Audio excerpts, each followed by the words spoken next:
মৌসুমী বায়ুর প্রভাবে ভারী বৃষ্টি হচ্ছে কক্সবাজারে। এতে শহরের নিচু এলাকা তলিয়ে গেছে, ভোগান্তিতে পড়েছেন পর্যটক সহ স্থানীয়রা। বিস্তারিত জানাতে শহরের কলাতলি হোটেল মোটেল জোনে আছেন রিপোর্টার সুজাউদ্দিন রুবেল। আমরা সরাসরি যাচ্ছি তার কাছে। কয়েক ঘন্টার বৃষ্টি, যেটি হচ্ছে ভারী বৃষ্টিপাত বিকেল থেকে শুরু হয়েছে। সেই বৃষ্টিপাতের কারণে কিন্তু কক্সবাজারের যে প্রধান সড়ক এবং প্রধান সড়ক সহ যে হোটেল মোটেল জোনের যে সড়কটি রয়েছে সেটি এখন পানিতে তলিয়ে রয়েছে।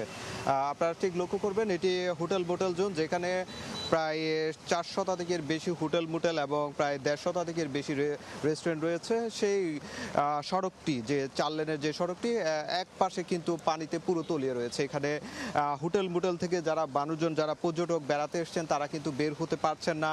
আবার আমরা অনেকের সঙ্গে কথা বলেছি, তারা বলছে যে ভারী বৃষ্টিপাত, এই বৃষ্টিপাতে যেহেতু রাস্তাঘাট পানিতে তলিয়ে রয়েছে, সেক্ষেত্রে তারা সমুদ্রে যেতে পারছে না। আবার অনেকে আমরা লক্ষ্য করছি, অনেকে পানি ডিঙ্গিয়ে কিন্তু কোনো রকম হোটেলে যাওয়ার চেষ্টা করছে, আবার কিংবা সৈকতে যাওয়ার চেষ্টা করছে। আমরা দেখতে পাচ্ছি এখানে দোকানপাট রয়েছে, সেই দোকানপাটও পানি নিমজ্জিত হয়েছে। এভাবেই কিন্তু যে দুর্ভোগটি শুরু হয়েছে বিকেল থেকে, সেই দুর্ভোগ এখনো চলমান রয়েছে। তবে বিকেলের দিকে 5টার দিকে যেভাবে পানির চাপটি ছিল, সেটি এখন কমতে শুরু করছে। যেহেতু পানির পরিমাণ একটু কম, সেই ক্ষেত্রে পানি একটু ধীরে ধীরে নেমে যাচ্ছে বলে সেটি বলা হচ্ছে। তবে ঘণ্টাখানেকের মধ্যে এই পানি নেমে যাবে, এমনটাই বলছে হোটেল মোটেল জোনে যারা ব্যবসায়ী রয়েছে তারা।